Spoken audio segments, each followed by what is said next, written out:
Kan bukan sebab parti keadilan pun. So bila Fuziah Saleh kan mengumumkan sebelum berlaku semua ni, masa tu masih lagi 2 kursi, saya ingat lagi. Kan masa tu anak Musa Aman dengan tempat tu Sindumin dengan satu lagi Don tu menang 2 kursi. Dia terus pergi jumpa, berunding. I mean, dia punya general, bukan general perang, dia pun JPR, siapa lah? Saya tahu sebenarnya, tapi saya malas nak cakap lah. Dia pergi berunding dengan Haji G untuk membentuk kerajaan. Oh, dia kata dia berunding dengan Haji G membentuk kerajaan. So, bila dia berunding dengan Haji G untuk membentuk kerajaan, tak lama lepas dia runding itu, lepas pengumuman cukup jumlah, tiba-tiba kalah satu lagi kursi. Rupanya kalah satu lagi kursi, tuan-tuan. Tinggal satu. Jadi hari ini Lok sindir lagi Fuziah. Ada satu kursi, tapi umum boleh bentuk kerajaan. Sebelum pengumuman rasmi keputusan rasmi pilihan raya SPR, Setiausaha Agung Fuziah Saleh terlebih dahulu mengadakan sidang media mendakwa PH dan JRS memiliki cukup kursi untuk membentuk kerajaan negeri. Langkah itu segera menjadi bahan sindiran. Ketika itu PH hanya menang 2 daripada 22 kursi yang dipertandingkan.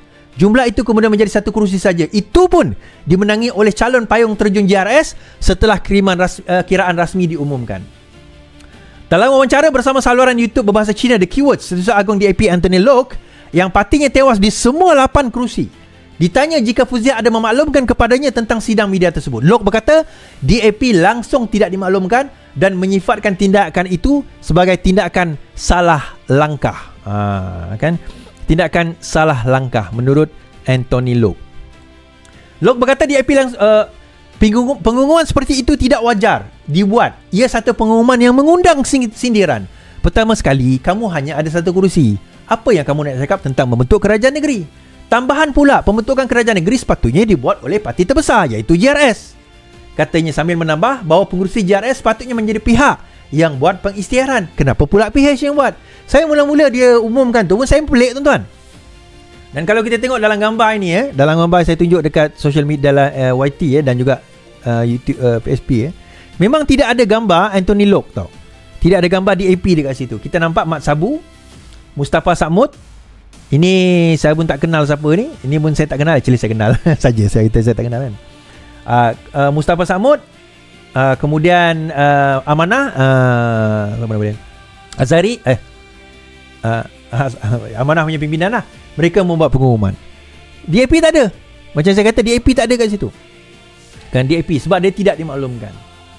So dia kata Lok turut menarik perbandingan dengan pembentukan kerajaan perpaduan selepas PRU, yang mana pengumuman dibuat oleh PH Anwar Ibrahim yang akhirnya menjadi Perdana Menteri. Logik lah kan, kalau sepatutnya. Okey, apa yang berlaku dalam keadaan sekarang ini? Kenapa dia berlaku demikian? Why? Saya dekat YouTube tak apa, nanti saya akan sambung dekat dalam video saya yang panjang. Why should it happen like that? So akhirnya Fuziah hari ini mengemukakan satu apa orang kata, satu jawapan. Dia kata Fuziah jawab Lok, sokongan kepada Haji G kekal, PRN tak ubah pendirian PH.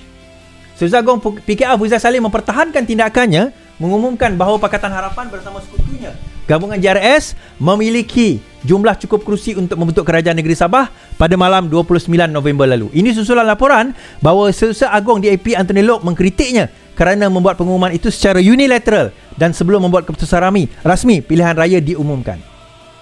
Fuziah menegaskan PH konsisten menyokong kepimpinan pengurusi JRS dan pendirian itu tidak berubah meskipun selepas keputusan pilihan raya negeri diwujudkan. PH kekal konsisten menyokong Haji G sejak hari pertama.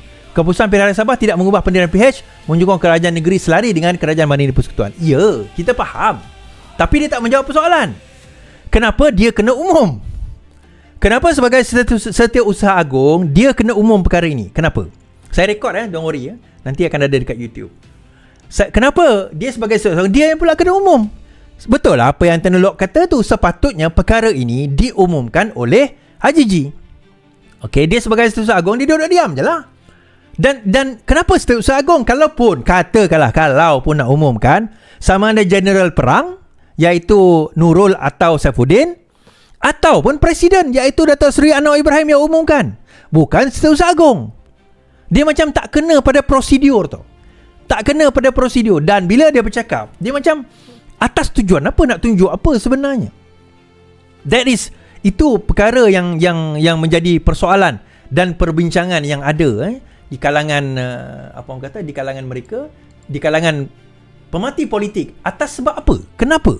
Why it happened the way it is?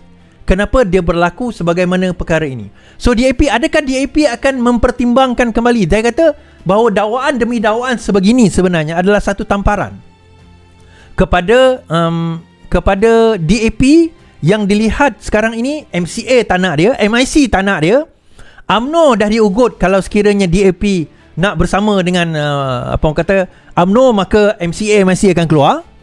Sekarang ini dia pula nak minta PH reform.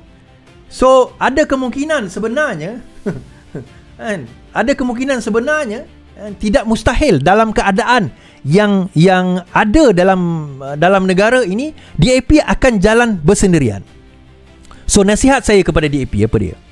Bagi saya, untuk DAP adalah lebih baik di dalam PRU yang akan datang nanti kamu berjalan bersendirian, bukan melalui Pakatan Harapan, bukan melalui Madani, kamu jalan sendiri. Tetapi selesai saja pilihan raya akan datang, kamu akan gabung balik kalau kamu ada kerusi. That is actually the best move untuk DAP pada masa akan datang. So kekalkan bertanding di tempat yang kamu bertanding, bincang secara luaran, arti kata yang mana PKR tak payah bertanding, lawan. Kalau MCA lawan MCA, MIC lawan MIC. Keluar daripada kerajaan Madani, maksudnya kerajaan ini, dalam next year keluar, umumkan keluar, dan lawan di luar daripada kerajaan, daripada Pakatan Harapan. Buat jalan sendiri. Now, ada yang kata kalau sekiranya DAP keluar tak ada masalah kerana PAS akan masuk. Kalau PAS masuk, tuan-tuan, UMNO ada kat situ, PAS ada kat situ, PKR akan ada masalah. Amanah akan hancur. Kan? Jadi kalau PKR dan Amanah nampak masuknya PAS itu sebagai satu strategi yang bagus, maka banganglah siapa-siapa yang buat strategi tersebut. Kan? Rajin dia ni bagi gift kat aku. Terima kasih. Nah. So akhirnya, tuan-tuan, saya nak tutup macam ni lah.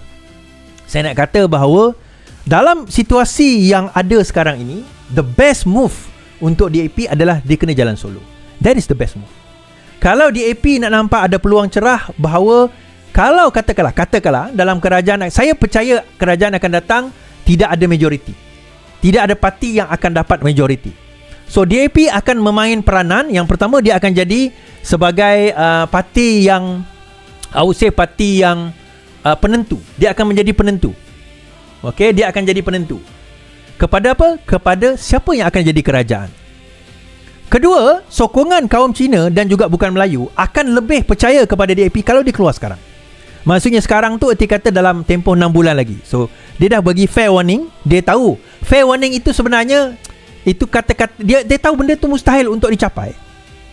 So lepas ini kalau dia declare keluar daripada kerajaan mana ini, dia kata kami dah bagi kami punya alasan, kami dah bagi kami punya sebab, kamu tidak dapat menunaikan sebab tersebut, therefore kami keluar. So menarik lah, tuan-tuan, kalau dia keluar nanti, maka dia akan jadi satu perkara dan juga satu satu perjalanan politik yang menjadi satu drama politik yang menarik. Drama politik yang menarik. Okey.